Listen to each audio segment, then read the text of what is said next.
Bueno, pues ya son las 8, vamos a dar inicio a nuestro estudio de mujeres del día de hoy.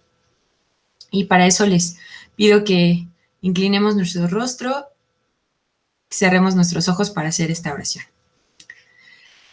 Padre bendito Señor, te damos tantas gracias en esta noche porque nos permites reunirnos en tu nombre para poder estudiar tu palabra, Señor. Anhelamos, Señor, que hoy puedas tú hablar a nuestro corazón, danos un corazón sensible, un corazón entendido delante de ti, para que todo lo que hoy tú hables a través de este estudio, Señor, pueda quedar grabado en nuestros corazones y lo podamos poner por obra, Señor. Bendice este tiempo, Señor, quita toda distracción, toma el control del estudio, Señor, que todo sea para bien, Señor, que el audio se escuche bien, que toda la grabación pueda quedar correcta, Señor, y que este estudio, Señor, sea de edificación para todas las mujeres que lo escuchen, Señor. Toma el control de este tiempo, Señor, en el nombre de Jesús te lo pedimos. Amén. Bueno, hermanas, pues hoy vamos a tratar un tema muy hermoso. Como siempre, pues Dios a lo largo de la Biblia nos relata historias. En este caso, pues historias de mujeres que finalmente nos dejan muchas enseñanzas. Y hoy quiero hablarte de una mujer en especial que se menciona en la Biblia. De hecho, hay dos mujeres con este nombre en la Biblia. Hoy quiero hablarte de Tamar. En la Biblia se registran dos historias de mujeres llamadas Tamar. Una de ellas fue la nuera de Judá. Ella fue mujer de Er, quien murió, y de Onán también fue mujer. Y ella se hizo pasar posteriormente por una prostituta para acostarse con su suegro, para concebir a dos hijos. En este caso fue Fares y Sara. Y de alguna manera, pues esto permitió que ella apareciera en la genealogía de Jesucristo. Ahorita vamos a estudiar un poquito esa parte, ¿sale? La segunda Tamar que se menciona en la Biblia es una hija de David, que también tuvo pues realmente una vida muy complicada. Ella fue violada por su medio hermano Abnón, y Absalón, su hermano, pues la vengó, ¿no? Matando a su otro medio hermano. Entonces, ambas Tamar en la Biblia pues tuvieron una vida muy complicada, ¿no? Con hechos pues realmente podríamos decirlo deshonrosos. Sin embargo, hoy vamos a ver cómo Dios usó esas circunstancias adversas y las llevó a bien. Específicamente hoy vamos a hablar de la primera Tamar, la que fue la nuera de Judá. Entonces, te voy a platicar un poquito que Tamar en el hebreo, que también se escribe Tamar, significa palmera o palma. Y esta historia de Tamar y Judá se registra en el libro de Génesis, capítulo 38, del versículo 6 al versículo 30. Quiero leerte esta historia y al finalizar la lectura, pues vamos a empezar a comentar algunos puntos. Entonces, Génesis 38, vamos a leer del versículo 6 al versículo 30. Después, Judá tomó mujer para su primogénito Er, la cual se llamaba Tamar. Y Er, el primogénito de Judá, fue malo ante los ojos de Jehová y le quitó Jehová la vida. Entonces Judá dijo a Onán: llégate a la mujer de tu hermano y despósate con ella y levanta descendencia a tu hermano. Y sabiendo Onán que la descendencia no había de ser suya, sucedía que cuando se llegaba a la mujer de su hermano, vertía en tierra para no dar descendencia a su hermano. Y desagradó en ojos de Jehová lo que hacía, y a él también le quitó la vida. Y Judá dijo a Tamar su nuera: quédate viuda en casa de tu padre, hasta que crezca Selá mi hijo, porque dijo: no sea que muera él también como sus hermanos. Y se fue Tamar y estuvo en casa de su padre. Pasaron muchos días y murió la hija de Sua, mujer de Judá. Después Judá se consoló y subía a los trasquiladores de sus ovejas a Timnat, él y su amigo Hira, el adulamita. Y fue dado aviso a Tamar diciendo: he aquí tu suegro sube a Timnat a trasquilar sus ovejas. Entonces se quitó ella los vestidos de su viudez y se cubrió con un velo y se arrebozó y se puso a la entrada de Enaim, junto al camino de Timnat, porque veía que había crecido Selá y ella no era dada a él por mujer. Y la vio Judá y la tuvo por ramera, porque ella había cubierto su rostro. Y se apartó del camino hacia ella y le dijo: déjame ahora llegarme a ti, pues no sabía que era su nuera. Y ella dijo: ¿qué me darás por llegarte a mí? Él le respondió: yo te enviaré del ganado un cabrito de las cabras. Y ella dijo: dame una prenda hasta que lo envíes. Entonces Judá dijo: ¿qué prenda te daré? Ella respondió: tu sello, tu cordón y tu báculo que tienes en tu mano. Y él se los dio, y se llegó a ella, y ella concibió de él. Luego se levantó y se fue, y se quitó el velo de sobre sí, y se vistió las ropas de su viudez. Y Judá envió el cabrito de las cabras por medio de su amigo, el adulamita, para que éste recibiese la prenda de la mujer, pero no la halló. Y preguntó a los hombres de aquel lugar diciendo: ¿dónde está la ramera de Enaim junto al camino? Y ellos le dijeron: no ha estado aquí ramera alguna. Entonces él se volvió a Judá y dijo: no la he hallado. Y también los hombres del lugar dijeron: aquí no ha estado ramera. Y Judá dijo: tómeselo para sí, para que no seamos menospreciados. He aquí, yo he enviado este cabrito y tú no la hallaste. Sucedió que al cabo de unos 3 meses fue dado aviso a Judá diciendo: Tamar tu nuera ha fornicado y ciertamente está encinta a causa de las fornicaciones. Y Judá dijo: sacadla y sea quemada. Pero ella, cuando la sacaban, envió a decir a su suegro: del varón cuyas son estas cosas estoy encinta. También dijo: mira ahora de quién son estas cosas, el sello, el cordón y el báculo. Entonces Judá los reconoció y dijo: más justa es ella que yo, por cuanto no le he dado a Selá mi hijo, y nunca más la conoció. Y aconteció que al tiempo de dar a luz, he aquí había gemelos en su seno. Sucedió cuando daba luz que sacó la mano el uno, y la partera tomó y ató en su mano un hilo de grana, diciendo: este salió primero. Pero volviendo él a meter la mano, he aquí salió su hermano, y ella dijo: ¿qué brecha te has abierto? Y llamó su nombre Fares. Después salió su hermano, el que tenía en su mano el hilo de grana, y llamó su nombre Sara. Está un poquito larga esta historia, pero realmente tiene muchas enseñanzas. Recordemos brevemente que Tamar había sido esposa del primogénito de Judá, que se llamaba pero pues por hacer lo malo delante de los ojos de Dios seguramente pues no era un hombre justo. La Biblia no nos relata más cómo era este hombre, pero pues al Dios tomar la decisión de quitarle la vida, pues estamos seguras de que no era un hombre bueno.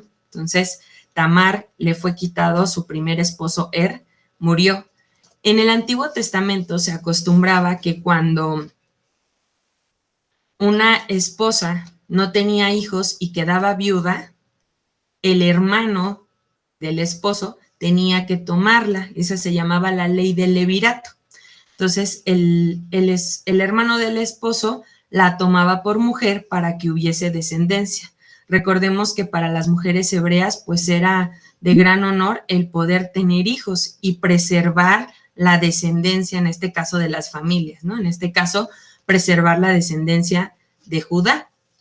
Y bueno, en este caso se cumple esa ley del levirato y Judá le entrega a su segundo hijo por esposo, en este caso a Onán.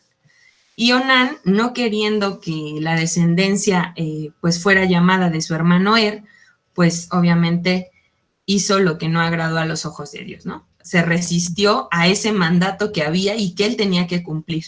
Y entonces, pues Dios también le quitó la vida.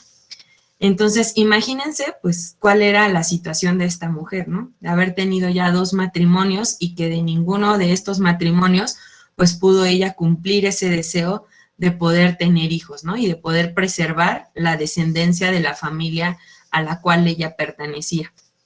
Y Judá, el suegro, pues le hace una promesa y le dice que le va a dar a su tercer hijo, Selá, en matrimonio. Sin embargo, pues Judá no tenía la intención de cumplir esta promesa que había hecho, ¿no?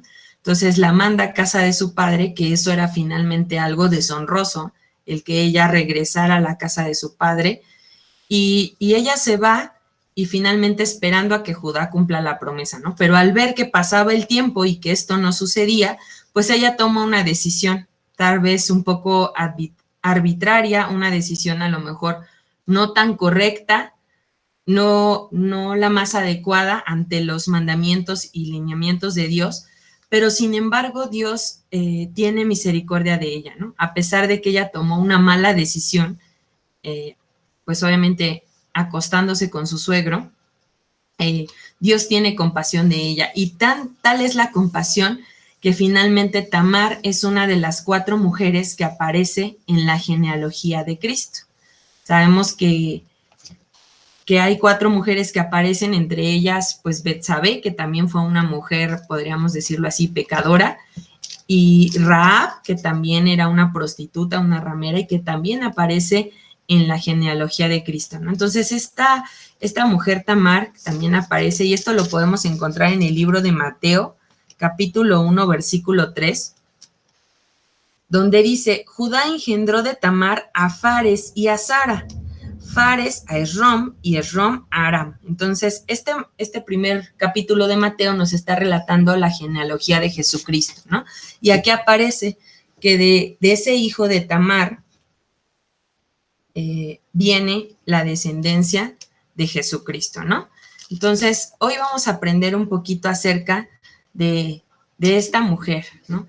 Y lo que ella sufrió de alguna manera, porque pues su vida fue pues muy bien, más bien trágica, ¿no? Imagínense, 2 veces quedar viuda, después se quedó sin esposo, después tuvo hijos de su suegro, seguramente pues eso no fue bien visto en la sociedad en la que ella vivía, ¿no? Tanto que pues en la historia que leímos, cuando el suegro se enteró de que ella estaba embarazada, pues dijo que la sacaran, ¿no? Y la quemaran, porque era también parte de la costumbre que aquellas mujeres que cometían adulterio o fornicación, pues tendrían que ser muertas, ¿no? Era la paga del pecado, era muerte.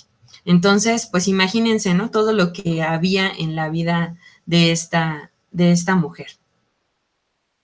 Y en 3 veces consecutivas, pues falla en ese deseo de dar descendencia. Sin embargo, es indudable que en esta serie de acciones pecaminosas, Tamar fue pues la menos culpable, porque finalmente aquí Judá fue el que reconoció, ¿no? Que ella había sido más justa que él, porque Judá no había cumplido la promesa, ¿no? No había cumplido el darle al tercer hijo para que ella pues pudiera tener esa familia. Pero hoy también quiero platicarte de algunas características que son muy interesantes. El nombre de Tamar, como ya te había dicho, significa palmera. Y hoy podemos aprender algunas características de las palmeras y que vamos a poderlas asociar con algunas enseñanzas espirituales, ¿no? La primera característica que hoy te quiero platicar es que las palmeras crecen a través de la luz. Necesitan luz para crecer. Y hoy nosotras como mujeres en Cristo, pues justamente eso es lo que necesitamos. Para que tengamos un crecimiento en Dios, necesitamos la luz.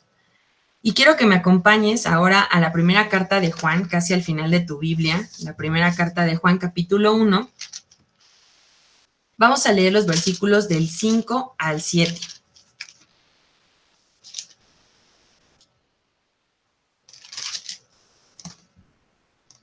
Primera de Juan 1, del 5 al 7, que dice así.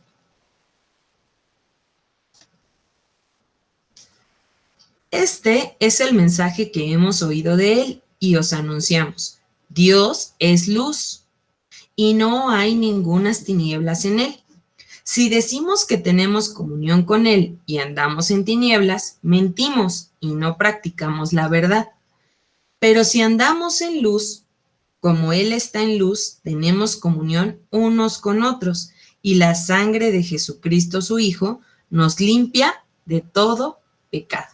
Entonces, así como en este caso una palmera necesita de luz para crecer, de igual manera nosotras como mujeres cristianas necesitamos de Dios para crecer, ¿no? Y en estos versículos que acabamos de leer nos revela dos verdades muy importantes. Una, que si decimos que tenemos comunión con Él y andamos en tinieblas, o sea, podemos pretender estar en la luz, pero si realmente no practicamos lo que hoy escuchamos, lo que hoy Dios nos está diciendo, finalmente estamos viviendo en tinieblas, aunque en apariencia estemos en luz. ¿Ah? Y en la segunda dice que si andamos en la luz, o sea, es decir, que si andamos conforme a lo que Dios ya nos ha enseñado y mostrado, entonces la sangre de Cristo nos limpia de todo pecado. Y seguramente esto fue lo que pasó con Tamar, ¿no? En el relato no nos da más detalles, sin embargo, al ser ella parte de la genealogía de Cristo, pues nos enseña, ¿no?, que al final hubo redención y salvación en su vida. Y seguramente ella fue limpia de todo ese pecado que había cometido, ¿no? En este caso, pues de haberse acostado con su suegro, ¿ok? También hay otras partes de la Biblia donde nos revela qué tan necesaria es la luz en nuestra vida. Y en el Salmo 119, 105, encontramos pues un versículo emblemático que es así como de tenerlo de memoria. 119, 105, que dice, lámpara es a mis pies tu palabra y lumbrera a mi camino.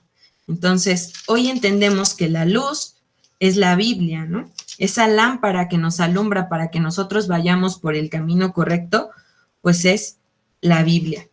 Y ella es lumbrera a nuestro camino. Es decir, cuando nosotros entramos a un cuarto oscuro donde no se ve nada, pues no sabemos hacia dónde ir, ¿no? Entonces vamos así a tientas, a ciegas y dices, pues ¿por dónde me voy? No me vaya yo a lastimar, no me vaya yo a golpear.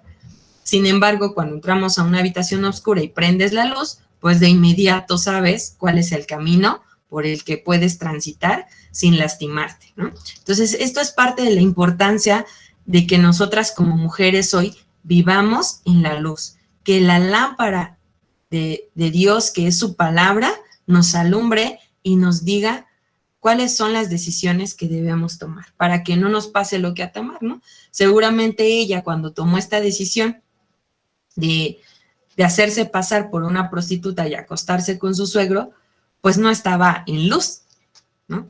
No estaba en el camino que a lo mejor era justo lo que Dios quería. Sin embargo, bueno, pues ya ella toma esta decisión y Dios en su compasión, en su gracia, en su misericordia, pues lo lleva bien, ¿no?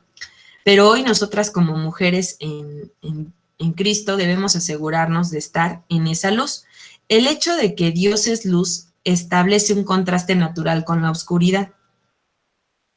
Si la luz es una metáfora para la justicia y la bondad, entonces la oscuridad simboliza el mal y el pecado. Ahí mismo, en la primera carta de Juan, donde estábamos hace un momento, en la primera carta de Juan, capítulo 1, pero ahora en el versículo 6, nos dice lo siguiente. Primera de Juan 1:6. Volvemos a repetir, ¿no? Si decimos que tenemos comunión con Él y andamos en tinieblas, mentimos y no practicamos la verdad. Entonces debemos de tener cuidado, ¿no? Que hoy, cuando nosotros estamos en la luz, no es solamente estar en la luz, sino dejarnos guiar por esa luz, practicar lo que estamos aprendiendo, ¿no? Entonces, y ahí esos versículos, pongamos atención en que no dice que Dios es una luz. Literalmente dice Dios es luz. Entonces, ¿qué quiere decir? Que no hay muchas luces. Que solamente la luz verdadera y la única que va a guiar nuestro camino es Jesús, ¿no? Es lo mismo que sucede con el otro atributo de Dios, que es el amor. Ahí mismo en 1 de Juan 4:8 dice, el que no ama no ha conocido a Dios, porque Dios es amor. Entonces, literalmente, la luz y el amor son cualidades o es la esencia de Dios, ¿no? De Cristo. Y el mensaje que Dios nos da, pues es completo, es absoluto, es santo, es sin mezcla de pecado, sin contaminación, sin iniquidad. Por eso hoy nosotros debemos de tomar la palabra de Dios, pues como esa luz que va a alumbrar nuestro camino. Y si no tenemos a la luz, pues es que no conocemos a Dios. Y aquellos que no conocen a Dios y que no caminan con Él, pues no pueden participar de su naturaleza divina, como lo dice 2 de Pedro 1:4. Ahí un poquito atrás, en 2 de Pedro capítulo 1, versículo 4, dice, por medio de las cuales nos ha dado preciosas y grandísimas promesas, para que por ellas llegáis a ser participantes de la naturaleza divina, habiendo huido de la corrupción que hay en el mundo a causa de la concupiscencia. Entonces aquí nos habla de que todas las cosas que pertenecen a la piedad nos han sido dadas a conocer, ¿no? A través de Cristo. Y sabemos que Cristo también dijo, yo soy la luz, ¿no? Yo soy la luz del mundo. Entonces, si hoy nosotras no conocemos a Cristo, no conocemos a Dios, pues no podemos participar de la naturaleza divina de Dios. Dios es luz y el plan de Dios para nosotras las creyentes es que esa luz resplandezca en nosotras para que lleguemos a ser como su Hijo Jesucristo. Dice, porque todos vosotros sois hijos de luz, no de la noche ni de las tinieblas. Entonces, ¿por qué hoy necesitamos estar en luz? Para ser hijas de luz, hijas del día, no hijas de tinieblas, ¿no? Eso lo dice en 1 de Tesalonicenses 5:5, si lo quieres anotar para que luego lo vuelvas a leer, ¿no? Entonces, Dios fue el creador de la luz física, pero también Él es el dador de la luz espiritual, por medio de la cual nosotros podemos ver la verdad.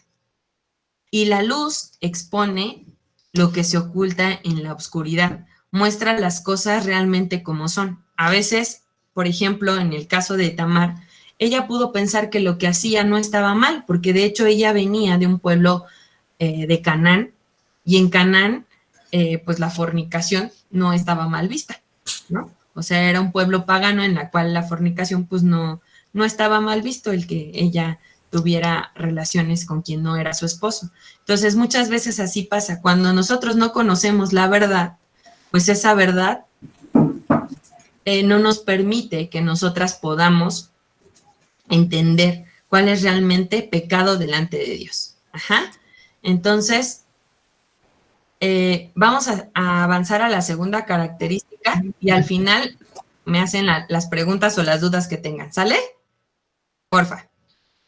Entonces, la segunda característica es que las palmeras tienen un tronco recto. Y de acuerdo a la Biblia, estas palmeras que crecen con tronco rectito, pues así no son como los árboles comunes que crece el tronco torcido, que les empiezan a salir ramitas por aquí, por allá, ¿no? Ustedes ven una palmera y es un solo tronco, así, rectito, ¿no? La mayoría de las palmeras pues están así bien derechitas. Entonces, esto simboliza, hablando con respecto a la Biblia, que nosotras debemos de vivir una vida en rectitud, de vivir debidamente y buscar la justicia de Dios. Esta palabra recto del Antiguo Testamento también se traduce como un paralelo al término de justicia. Entonces, rectitud y justicia van siempre de la mano en la Biblia, ¿no? Cuando hablamos que alguien es recto, hablamos de que es justo, ¿no? De que es alguien que hace el bien, que practica el bien, que se deleita en hacer el bien, aún a veces cuando simbolice o represente injusticia para él mismo, ¿no? Y esto lo vemos en el carácter de Cristo. ¿Cuántas veces Cristo se sacrificó, hizo cosas que a lo mejor eran injustas para él, pero finalmente él siempre actuó de la mejor manera, ¿no? Con bondad. Hoy tenemos que aprender a confiar y a depender de Dios, dándonos sacrificialmente, aún en situaciones que representen, en este caso, pues peligro o incluso, pues injusticia, como les decía, ¿no? Si me acompañan, hay un versículo donde habla de los justos en Habacuc, capítulo 2, versículo 4. Habacuc es un libro del Antiguo Testamento. Está después de Nahum y antes de Sofonías está Habacuc, capítulo 2, versículo 4. Dice: He aquí que aquel cuya alma no es recta se enorgullece, mas el justo por la fe vivirá.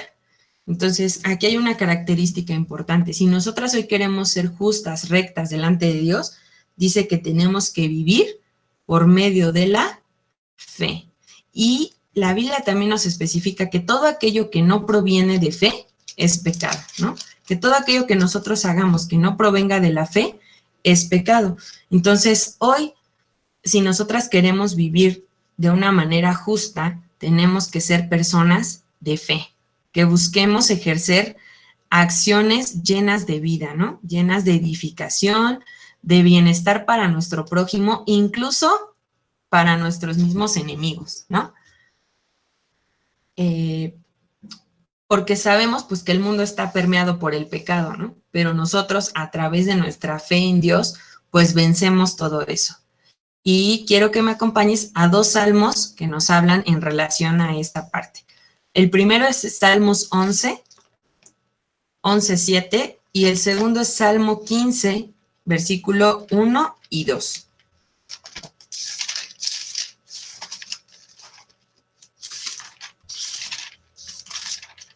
Salmo 11:7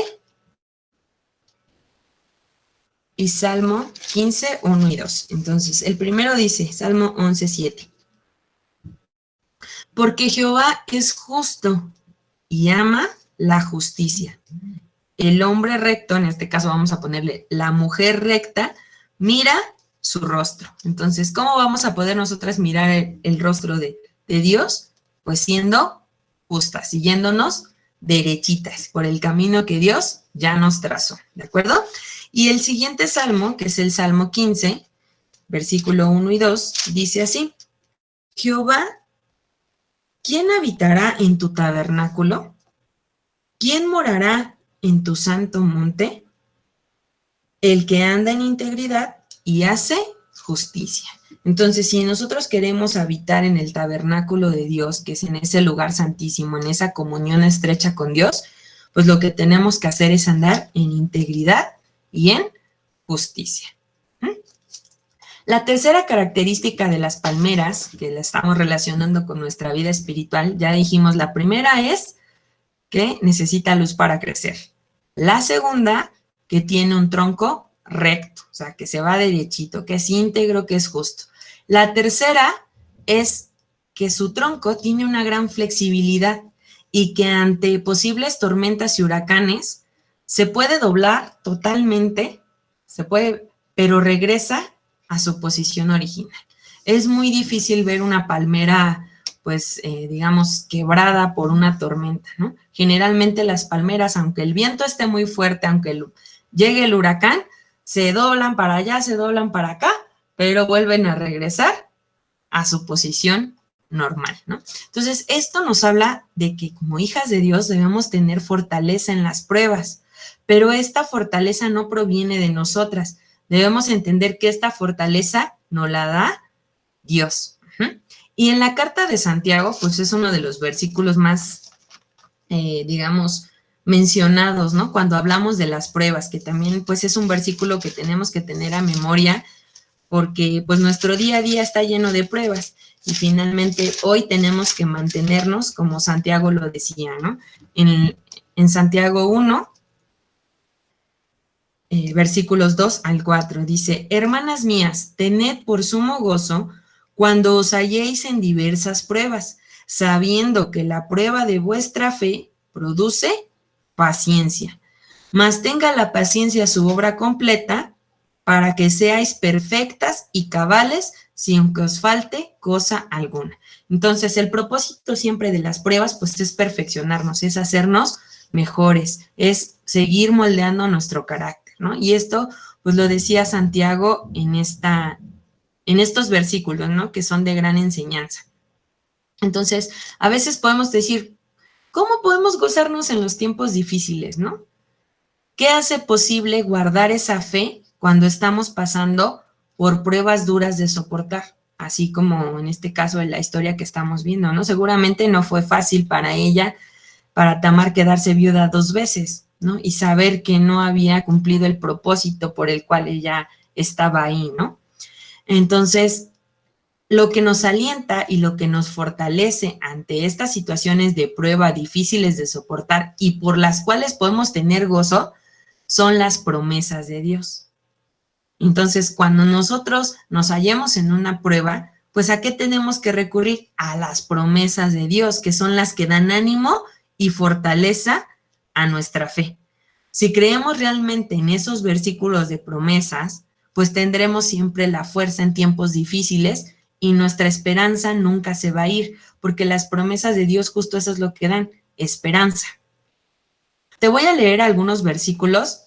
Te pido que anotes las citas bíblicas para que después tú las busques, pero son 8 versículos que yo encontré en la Biblia que de verdad son de aliento así en nuestro corazón, ¿no? Que cuando nos sintamos que estamos en esas pruebas difíciles, en esos huracanes, en esos vientos que soplan, pues podamos nosotros traer a memoria estos versículos y alentar nuestra fe como mujeres virtuosas. El primero dice, esforzaos y cobrad ánimo, no temáis ni tengas miedo de ellos, porque Jehová tu Dios es el que va contigo. No te dejará ni te desamparará. Eso lo podemos encontrar en Deuteronomio 31, 6. Segundo versículo. Mas el Dios de toda gracia, que nos llamó a su gloria eterna en Jesucristo, después de que hayas padecido un poco de tiempo, Él mismo os perfeccione, afirme, fortalezca y establezca. Esto lo encontramos en Primera de Pedro 5:10. Tercer versículo. Dijo también el Señor, Simón, Simón, he aquí Satanás os ha pedido para zarandearos como a trigo, pero yo he rogado por ti que tu fe no falte. Y tú, una vez vuelto, confirma a tus hermanos. Esto lo encontramos en Lucas, capítulo 22, versículos 31 y 32. Cuarto versículo. Encomienda a Jehová tu camino y confía en él y él hará. Salmo 37:5. Quinto versículo. Echa sobre Jehová tu carga y él te sustentará. No dejará para siempre caído al justo. Salmos 55:22. Versículo 6. Dios es nuestro amparo y fortaleza, nuestro pronto auxilio en las tribulaciones. Por tanto, no temeremos aunque la tierra sea removida y se traspasen los montes al corazón del mar. Aunque bramen y se turben sus aguas y tiemblen los montes a causa de su braveza. Salmos 46, versículos del 1 al 3. Versículo 7. Por lo demás, hermanos míos, fortaleceos en el Señor y en el poder de su fuerza. Efesios 6:10. Y último versículo 8. Jehová, roca mía y castillo mío y mi libertador, Dios mío, fortaleza mía. En él confiaré, mi escudo y la fuerza de mi salvación, mi alto refugio. Salmo 18:2. No sé si les pase, pero incluso de leerlos, hasta se enchina la piel, ¿no? De saber que, híjole, dices, Dios, de verdad que eres tan grande, ¿no? Tus promesas son tan hermosas y estas son, pues, solamente 8, pero hay muchísimas promesas, ¿no? Hay miles de promesas en la Biblia de las cuales tú puedes tomarte y echar mano para fortalecer tu fe en los tiempos de tribulación, en los tiempos de prueba, ¿no? Y estos que elegí, pues, fueron como más para ejemplificar un poquito esta parte de las palmeras, ¿no? Habla de las aguas, de la braveza, de que se cae, pero se levanta, ¿no? Dice que Dios no deja caído al justo. Por eso tan importante la segunda característica, ¿no? Ser justas, porque un justo no se quedará caído. Dios lo va a levantar. Y una cuarta característica de las palmeras que hoy te quiero platicar, dice que las palmeras no pueden cicatrizar sus heridas, como sucede con otros árboles. Cuando pues le cortan ahí al tronquito de la palmera, ella no tiene la capacidad por sí misma, el árbol de la palmera, de regenerarse, sino que se queda esa herida ahí abierta.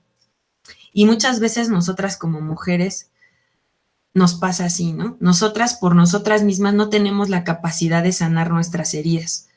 A veces cuando no estamos en Cristo es muy difícil sanar nuestro corazón herido, pero hoy sabemos que Cristo es el que puede sanar las heridas. Dios es el que puede sanar las heridas, ¿no? Entonces, aunque seamos esas mujeres que por nosotras mismas no las podamos sanar, sabemos que tenemos un Dios que sí lo puede hacer. Entonces, yo estoy segura que hoy, pues, todas nosotras tenemos algo que nos duele, ¿no?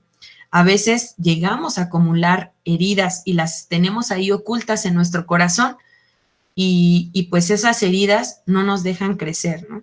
Y cada vez que hablamos del tema o cada vez que sale esta situación, pues nos vuelve a doler en nuestro corazón.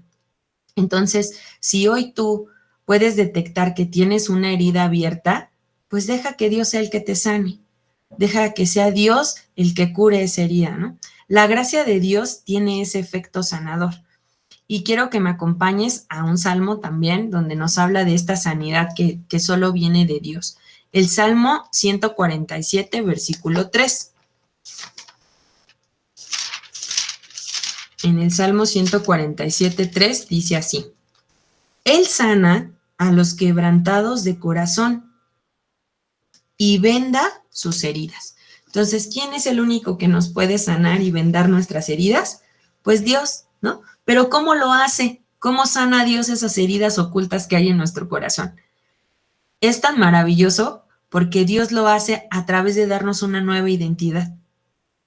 Es decir, ya no eres esa criatura vieja. Dice, si alguno está en Cristo, nueva criatura es.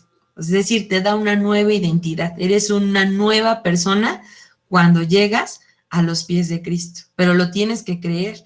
Y entonces tú como nueva persona dice, he aquí las cosas viejas pasaron y todas son hechas nuevas. Y esa sanidad es posible cuando cambia en nosotras nuestra manera de pensar.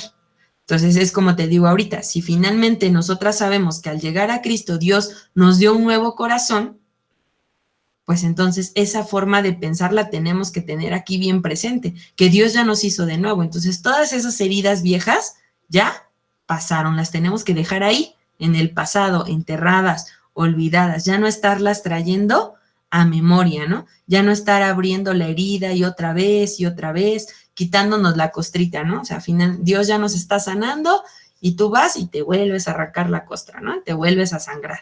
Entonces, Dios no quiere eso, Dios quiere que transformes tu manera de pensar y que te llenes de las promesas de Él, porque son esas promesas las que son bálsamo a nuestro corazón, ¿no? Son alivio a nuestras heridas. Al cambiar esa mente, pues podemos ver el dolor de una manera diferente y podemos percibir que las cosas que Dios permite en nuestra vida tienen un propósito.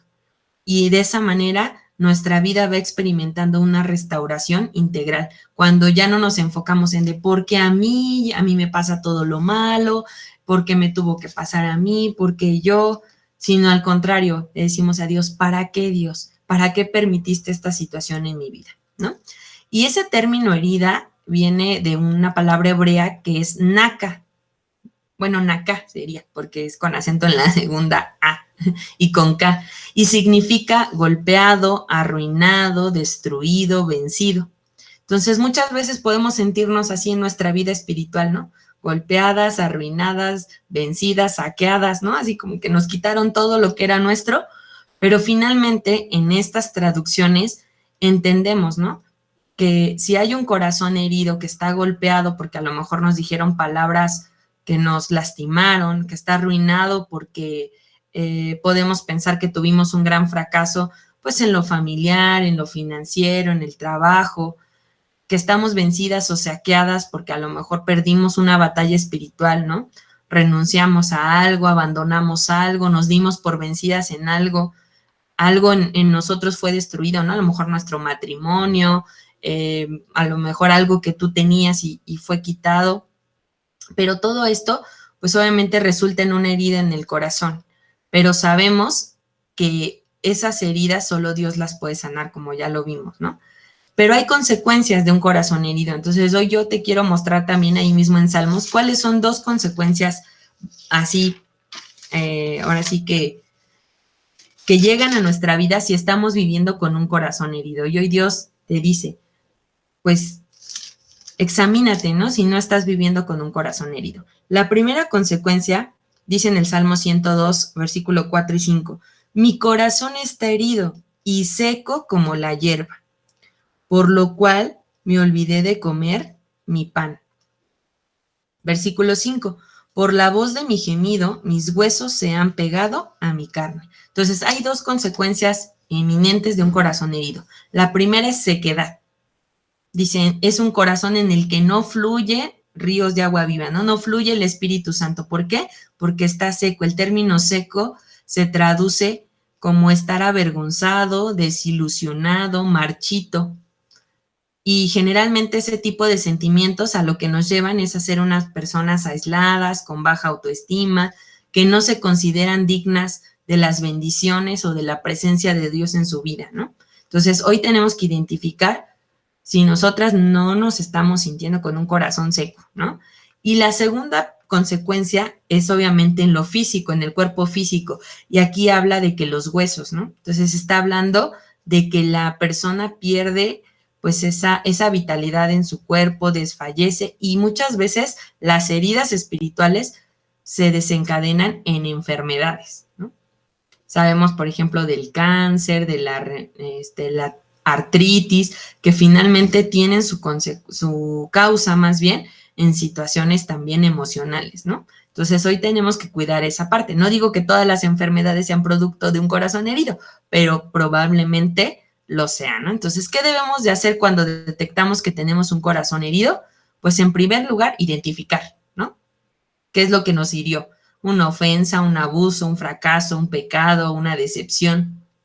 Segundo, reconocer que solo Jesús la va a poder sanar, que nosotras no lo vamos a poder hacer. Tercero, que tenemos que tener un corazón perdonador y soltar ese sentimiento malsano que nos está arrebatando nuestro gozo, nuestra felicidad, ¿no? Y cuarto lugar, permitir que el Espíritu Santo empiece a obrar en ese corazón. Y bueno, ya como conclusiones de nuestro tema del día de hoy, la historia que leímos en Génesis nos revela respecto a Tamar que ella seguramente no tenía el conocimiento de lo que Dios estaba haciendo ante los acontecimientos de su vida. Es muy probable que ella no tuviera ni siquiera la mínima conciencia de que ella iba a ser parte de la genealogía de Cristo. Y sin embargo, la obra que Dios hizo fue producir un bien a través de la tragedia, ¿no? Y fue bendición por medio de esas acciones, aunque las acciones que hizo no fueron las más honorables. Y ahí es donde reside la belleza de esta historia que leímos, ¿no? Que el poder de Dios puede producir cosas positivas de las situaciones negativas de nuestra vida. Entonces, Tamar tuvo situaciones muy negativas en su vida, la viudez, el que no cumplieron la promesa que le hicieron, el que tuvo relaciones con su suegro, ¿no? Aún de esas situaciones pecaminosas, el poder de Dios siguió operando en la vida de Tamar. Y hoy podemos ver que debemos de confiar en Dios porque Él nos ama y Él hará cumplir su propósito, ¿no? Él nos va a bendecir aún a pesar de nosotras mismas. Sin embargo, aquí, pues, hay que reconocer que no debemos de ser como Tamar, ¿no? Que aunque sabemos que Dios tiene compasión de nosotras, y en este caso a ella, por ejemplo, le dio 2 hijos que obviamente pues fueron su sustento, ¿no? Porque ella era una mujer viuda. Recordemos que en los tiempos del pueblo de Israel, pues las mujeres no trabajaban como nosotros ahora, no eran tan autónomas ni nada, ellas dependían de su esposo y de sus hijos, ¿no? Para su manutención. Entonces, pues aquí Dios tuvo compasión de ella y le dio dos hijos, ¿no? Aunque no fue de la manera más correcta, pero su causa era justa, ¿no? O sea, su causa era buena porque ella tenía que tener descendencia y al Judá no cumplir su promesa, le quitó esa posibilidad, le robó esa posibilidad, ¿no? Pero también sabemos que nosotras podemos contar con la ayuda de Dios cuando lo buscamos de una manera recta. Y a diferencia de Tamar, pues no olvidarnos de obedecer los mandamientos que Dios ya nos dio, ¿no? En este caso Dios fue compasivo, pero hoy que nosotras conocemos y nosotras lo buscamos con una manera recta, justa, pues obviamente vamos a tener la ayuda de Él, porque así es Dios, ¿no? Dios muestra su fidelidad en la vida aún de los que son infieles y saca cosas buenas de situaciones injustas, como fue este caso. Y la historia de Tamar, pues nos apunta hacia Jesús, ¿no? Porque nos demuestra cómo Dios obra a través de nosotras y a pesar de una vida desordenada, Él puede cumplir los propósitos de redención, como fue el caso de Tamar, ¿no? Que a través de ella, pues vino la descendencia hasta que llegó a Cristo y con Cristo se cumplió esa promesa de salvación y de redención. Entonces, pues bueno, con esta parte concluimos nuestro estudio del día de hoy.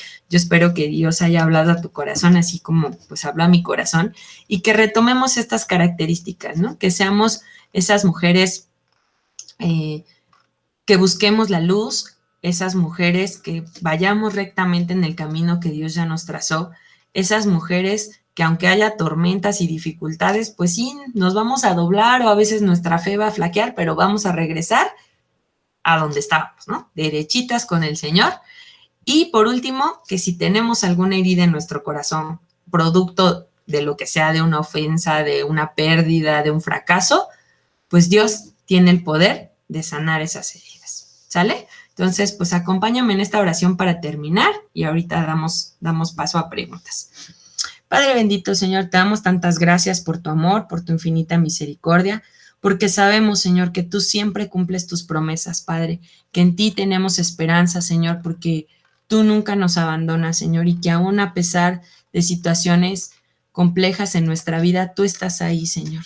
Tú estás ahí para nosotras, que todas tus palabras, Señor, que todo lo que tú nos has dicho se cumplirá, Señor, que no va a faltar ninguna promesa tuya que se cumpla, Señor, que tú eres un Dios grande, grande, que no hay otro como tú en el cual podamos tener esperanza, en el cual podamos tener motivo, Señor, para vivir. Te pido, Señor, que si hoy tú has visto una herida en nuestro corazón, nos traigas a memoria esas heridas ocultas y nos permitas confesarlas delante de ti, reconocer qué es lo que nos está lastimando y que podamos permitir, Señor, que tú a través de tu luz, de tu palabra, empieces a sanar esas heridas. Vendes nuestros corazones, Señor, y que nos des esa sanidad espiritual que necesitamos para seguir creciendo. Te lo pido en el nombre de Jesús. Amén y amén.